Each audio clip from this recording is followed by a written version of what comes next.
ओम श्री गुरु सत्ताय नमः। सभी को प्रणाम। पिछले वीडियो में आपने 1978 की बाढ़ के विनाश के बारे में सुना और ये भी सुना कि किस तरह आदरणीय लीलापत जी ने गुरु सत्ता के आशीर्वाद से अपना साहस, अपनी हिम्मत बनाए रखी। शक्तिपीठों का देशव्यापी निर्माण शुरू हो गया था। परम पूज्य गुरुदेव ने कहा कि वे स्वयं शक्तिपीठों का उद्घाटन करने जाएंगे और आदरणीय लीलापत जी उनके साथ रहेंगे। आइए इसी क्रम को अब आगे बढ़ाते हैं।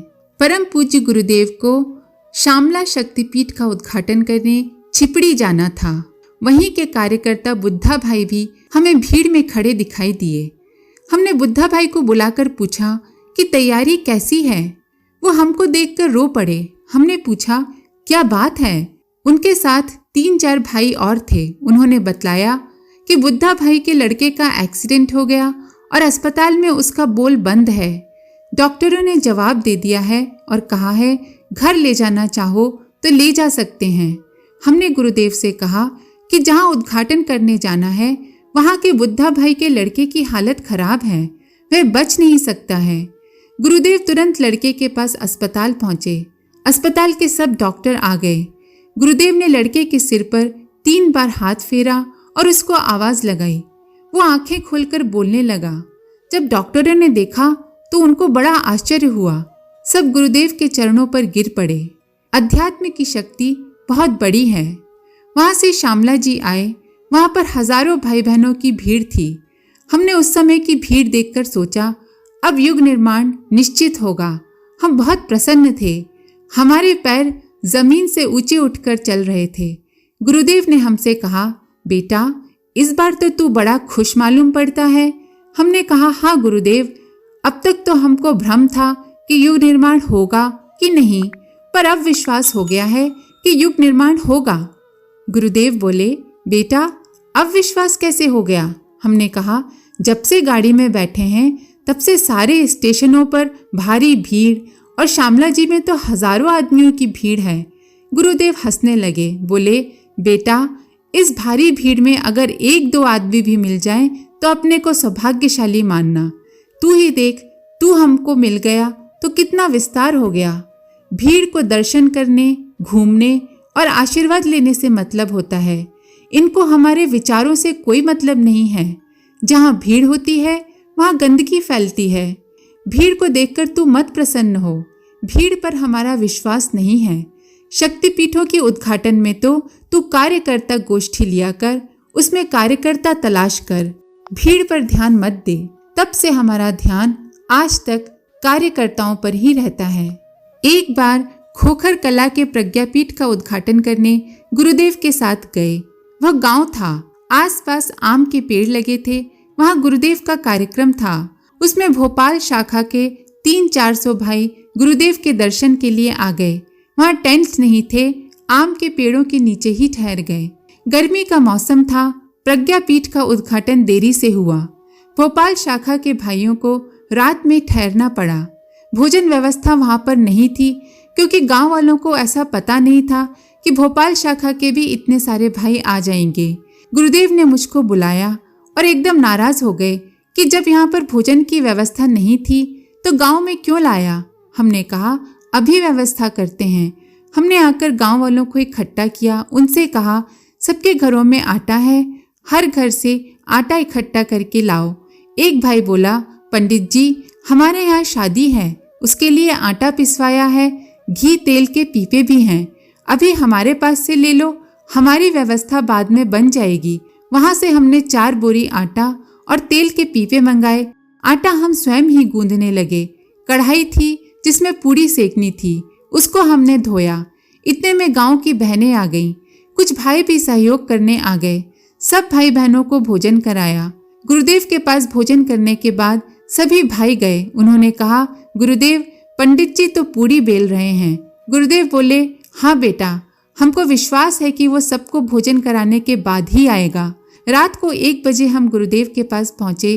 गुरुदेव हंसकर बोले बेटा हमने व्यवस्था तो पहले से ही करके रख दी थी, पर तेरी हिम्मत देखनी थी। और फिर भोपाल के भाइयों से बोले हम इसे साथ लेकर चलते हैं। हमने इसकी हिम्मत की वजह से ही इसको गायत्री तपोभूमि का व्यवस्थापक बनाया है। उद्घाटनों में बड़ी परेशानियों का सामना करना पड़ा था। 1 वर्ष तक शक्तिपीठों के उद्घाटन में हम परम पूज्य गुरुदेव के साथ रहे थे। बरवाला 22 से गुजरात के दौरे पर शक्तिपीठों का उद्घाटन करने गुरुदेव गए। गुरुदेव प्रत्येक जगह हमारा परिचय कराते थे। परिव्राजक के लिए अभी अंबापुर में कमरा नहीं बना था। गुरुदेव ने अपने प्रवचनों में कहा, प्रज्ञापीठ तो बहुत अच्छी बनी है, अगर इसमें एक परिव्राजक के रहने का कमरा बन जाता तो यहाँ का कार्य प्रारंभ हो जाता, मिशन की गतिविधि तेज हो जाती। श्रोताओं में से एक बूढ़ी माँ खड़ी होकर बोली, इस प्रज्ञापीठ के पास ही मेरा एक छोटा सा कच्चा मकान है, उसमें 2 कमरे हैं। गुरुदेव ने उस माता का समर्पण देखकर उस मकान को सोने हीरे के जैसा बताया। फिर उन्होंने माताजी से पूछा, आपके पास कोई और मकान है? माताजी बोली, सारे गांव के मकान मेरे ही तो हैं। माताजी का कोई बेटा नहीं था। गुरुदेव ने कहा, गांव के सभी परिजन माताजी के रहने और भोजन की व्यवस्था करना। माताजी ने कहा, मैं दूसरों से क्यों मदद लूं? मैं स्वयं कमाऊंगी और स्वयं अपना निर्वाह करूंगी। गुरुदेव की आंखों में श्रद्धा के आंसू आ गए। गुरुदेव बोले, ऐसे विचारों वाली माताएं मिल जाएं तो धरती पर स्वर्ग का अवतरण शीघ्र ही हो जाएगा। सौराष्ट्र में बहुत शक्तिपीठों, प्रज्ञापीठों का उद्घाटन हुआ, जिसमें जूनागढ़ की शक्तिपीठ पहाड़ पर बहुत ही सुंदर है। वहाँ का प्राकृतिक वातावरण अत्यंत सुहावना लगा।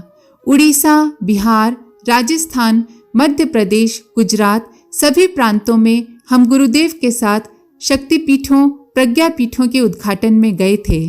अब भिलाई शक्तिपीठ का उद्घाटन करना था। मथुरा से सीधे भिलाई जाना था। रास्ते में प्रत्येक स्टेशन पर इतनी भीड़ थी, गुरुदेव रात भर 1 मिनट भी नहीं सो पाए। नागपुर पहुंचे, वहां गाड़ी काफी लेट हो गई थी। जब दुर्ग स्टेशन आया, वहां पर सिग्नल नहीं हुआ, गाड़ी जंगल में खड़ी रही। गुरुदेव परेशान थे कि कार्यक्रम में देरी हो गई। हमारे साथ भाई रमेश चंद्र शुक्ला जी थे। शुक्ला जी ने गुरुदेव को समझाया, क्योंकि गुरुदेव नीचे उतर रहे थे। हमको रोको मत, ऐसे कहते हुए गुरुदेव ने हाथ उठाया। हम डर गए कि कहीं चाटा ना मार दे। हम चुपचाप दरवाजे पर खड़े हो गए।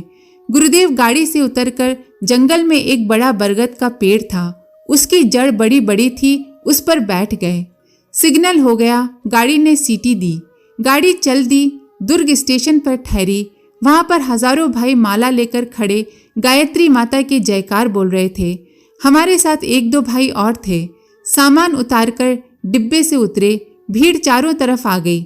साकुरी जी ने कहा, पंडित जी गुरुदेव कहाँ हैं? हमने कहा भिलाई चले गए हैं। कैसे गए? हमने कहा हेलीकॉप्टर से। वहां के भाइयों ने कहा उनको सीधा भेज दिया, और गुस्से के कारण माला हमारे ऊपर जोर जोर से फेंकने लगे। ऐसी जोर जोर से माला फेंकी कि बदन में दर्द हो गया, कई जगह सूजन आ गई। हमारा सामान भी किसी ने नहीं उठाया, सवारी लाए हैं ये भी नहीं बताया। हमने कुली बुलाकर सामान उठाया, बाहर आए, टैक्सी किराए पे की। टैक्सी से हम भिलाई, जहाँ पर यज्ञशाला बनी थी, वहां पर पहुंच गए। डॉक्टर चौबे ने कहा, गुरुदेव कहाँ हैं? हमने कहा, हमको कहाँ ठहरना है, पहले वहां ले चलो, हम आपको बतलाएंगे। उन्होंने कहा, क्या गुरुदेव नहीं आएंगे? हमने कहा, अवश्य आएंगे। डॉक्टर चौबे से हमने कहा, 3-4 बाल्टी पानी गर्म करवा दीजिए, हमारा शरीर बहुत दुख रहा है।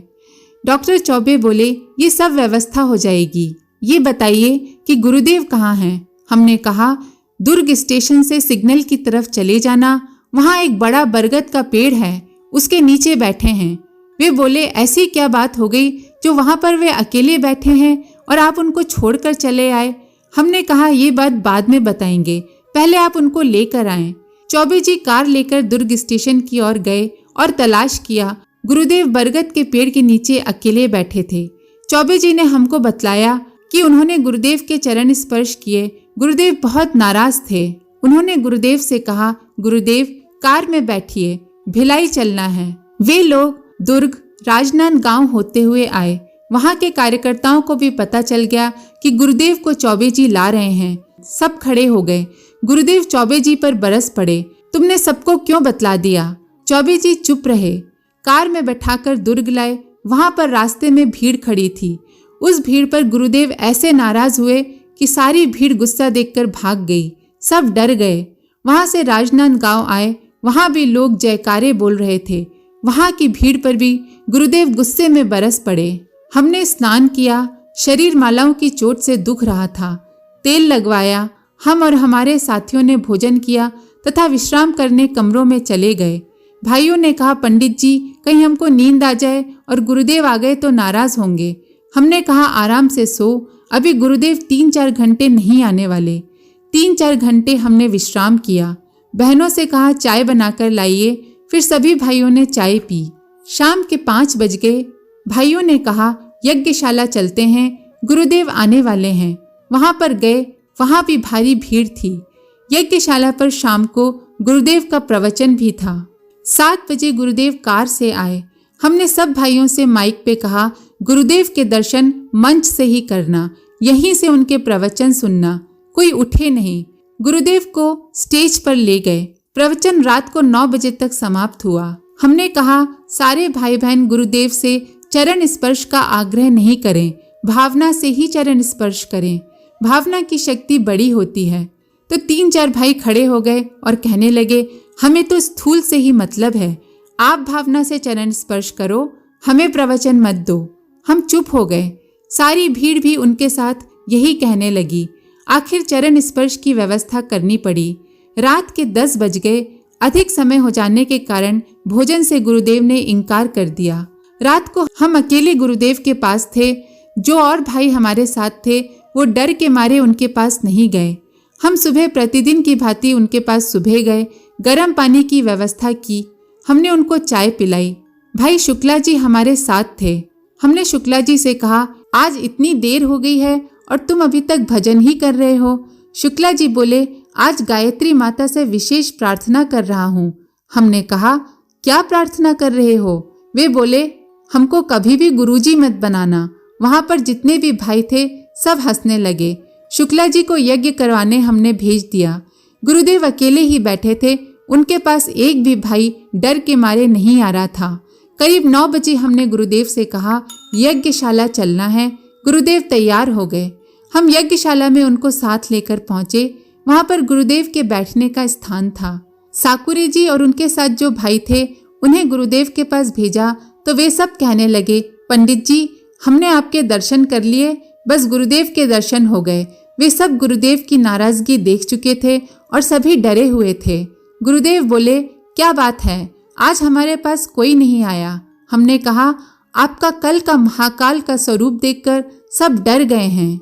गुरुदेव बोले, अब क्या करना चाहिए? हमने कहा, गुरुदेव, कल जितना आप नाराज थे उतना ही प्रवचन में आज सभी भाइयों को हंसाइए ताकि सबका डर दूर हो जाए।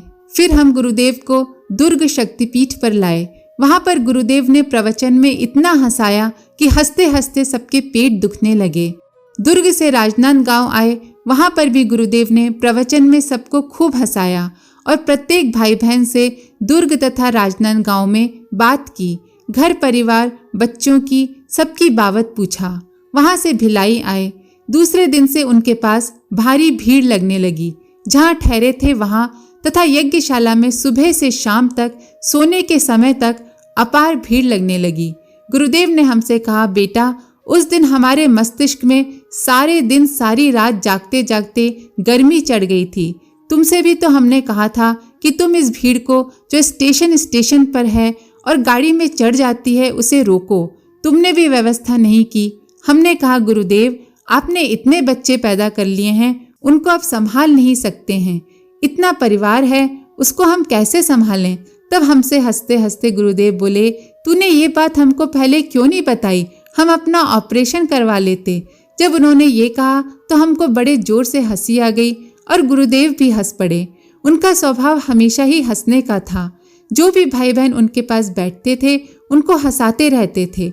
जहाँ भी गुरुदेव बैठते थे हंसी के ठाके होते थे और जहाँ नाराज होते थे तो महाकाल का रौद्र रूप ही दिखता था। हमने उनसे हंसने हंसाने का गुण सीखा। प्रत्येक भाई बहन को ये गुण ग्रहण करना चाहिए। आज के लिए इतना ही। आप सभी का धन्यवाद। ओम शांति।